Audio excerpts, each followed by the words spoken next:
Brought to you by Omnigel. ओमनीजेल का diclofenac formula जड़ से दर्द को मिटाता है।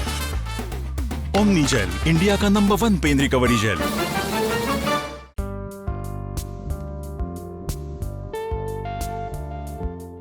जब भी कोई यात्री पहली बार हवाई जहाज में यात्रा करता है तो फ्लाइट के जरा से हिलने डुलने पर मन में बस एक ही ख्याल आता है कि भगवान बस आज बचा लो, आगे से ना बैठूंगा।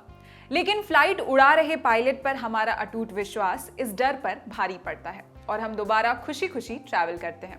अब आप कल्पना कीजिए कि जिस प्लेन में आप सवार हैं उसका पायलट ही सो जाए और अपना सारा काम ऑटो पायलट पर छोड़ दे, तो क्या ये यात्रियों की जान के साथ खिलवाड़ नहीं है?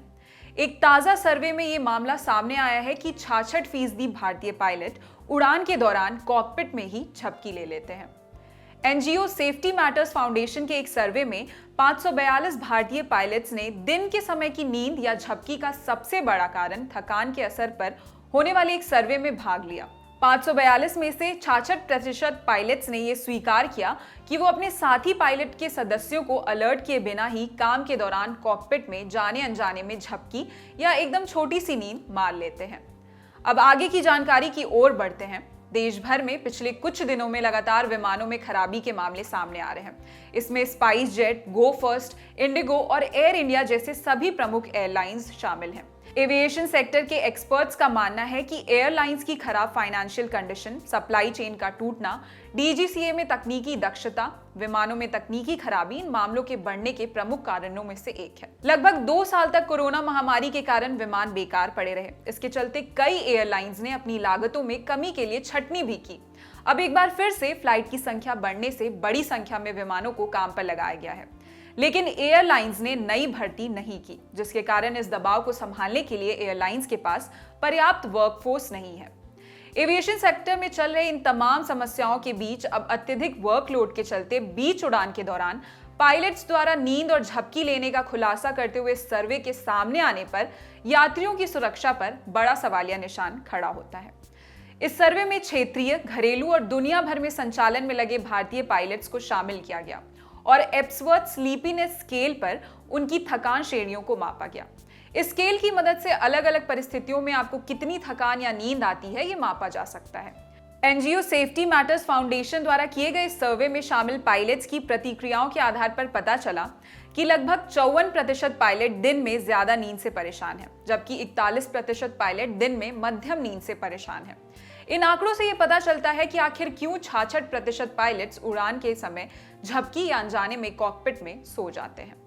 बता दें, पायलट्स और विमान दल के सदस्यों की थकान एविएशन दुर्घटनाओं और घटनाओं का एक बड़ा कारक माना जाता है। 2010 मैंगलोर क्रैश, जिसमें 158 लोग मारे गए थे, इस दुर्घटना का कारण भी पायलट की थकान था। इस दुर्घटना में कॉकपिट वॉइस रिकॉर्डर से पता चला कि कैप्टन 2 घंटे 5 मिनट की उड़ान के दौरान 1 घंटे 40 मिनट के लिए सो रहा था। पायलट की अधूरी नींद और बिगड़े हुए दैनिक चक्र के चलते लिया गया गलत निर्णय इस दुर्घटना का कारण बन बैठा। इस सर्वे में शामिल 74% पायलट्स ने back to back morning departure को थकान के लिए सबसे बड़ा कारण बताया। इस सर्वे को करने वाले एनजीओ के संस्थापक कैप्टन अमित सिंह ने इस मामले पर कहा, सर्वेक्षण में पायलट से एक सवाल पूछा कि उन्हें सुबह 6 बजे उड़ान डिपार्चर के लिए रिपोर्ट करना हो तो वो कब जागेंगे। अधिकांश क्रू ने जवाब दिया कि रिपोर्ट करने के लिए उन्हें सुबह 3 बजे या 3:30 बजे के बीच जागना पड़ेगा। ये इशारा करता है कि उनकी बॉडी क्लॉक आराम करने की सबसे महत्वपूर्ण अवधि के दौरान ही बाधित होती है। ऐसे में थकान या नींद आना स्वाभाविक सी बात है। इस सर्वे को जानने समझने के बाद आपके मन में ये सवाल आ रहा होगा कि पायलट को उड़ान के दौरान सोने की परमिशन होती है या नहीं। तो आपको बता दें कि ये कितना भी खतरनाक क्यों ना लगे, लेकिन सच्चाई यही है कि पायलट को ऐसा करने के लिए मोटिवेट भी किया जाता है। द हिंदू की एक खबर के मुताबिक उड़ान के दौरान पायलट द्वारा एक छोटी झपकी लेना अच्छा है, लेकिन इस अभ्यास को नियंत्रित करने वाले सख्त नियम भी हैं। पायलट्स के आराम के समय को कैटेगरी में रखा जाता है, जिनमें कंट्रोल्ड रेस्ट लेना और बंक रेस्ट लेना शामिल है। कंट्रोल्ड या नियंत्रित रेस्ट में पायलट कॉकपिट में सोता है। बंक रेस्ट में वो यात्री केबिन में या एक अलग केबिन में सोते हैं जहां वो आराम कर सकते हैं। लेकिन एक उड़ान में आमतौर पर 2 पायलट में से एक को जागते रहना होता है और हर समय नियंत्रण संभालना होता है। कुछ लंबी दूरी की उड़ानों में लगभग 4 पायलट होते हैं। उनमें से प्रत्येक के लिए बारी बारी से झपकी लेकर उड़ानों के दौरान पर्याप्त आराम करना आसान हो जाता है।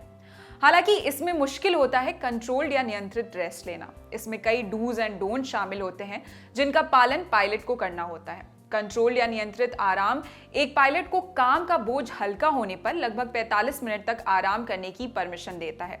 इससे उड़ान के सबसे महत्वपूर्ण हिस्से के दौरान पायलट को सतर्क रहने में मदद मिलती है। लेकिन कई बार ऐसा भी हुआ है जब दोनों पायलट सो गए हों। BBC न्यूज के एक सर्वे से यह पता चला कि 56% पायलट जिन्होंने उड़ान के दौरान नींद की बात स्वीकार की, उनमें से 29% ने यह बताया कि उड़ान के दौरान ऐसे भी मौके आए जब वे दूसरे पायलट को भी सोए हुए पाते हैं। CNN की भी एक रिपोर्ट में बताया गया कि 2008 में एक पायलट और एक को पायलट को नींद आ गई और निर्धारित स्थान पर उनकी लैंडिंग नहीं हुई।